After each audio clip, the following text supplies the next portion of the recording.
was teaching my girlfriend how to drive. There was a car driving erratically, and they ended up reversing without looking and crashing into us, right into our front bumper.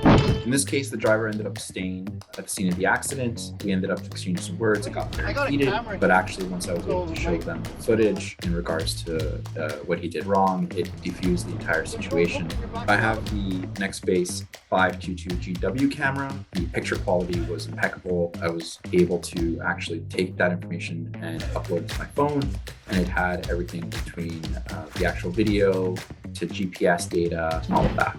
Because I had the dash cam footage, I was able to ascertain who was pretty much at fault right off the bat, and we were able to not involve police or insurance in the accident and work out something outside of that. I never really thought about purchasing dash cam previously. I always assumed they were an expensive accessory. Now dash cam makes perfect sense. I highly recommend them.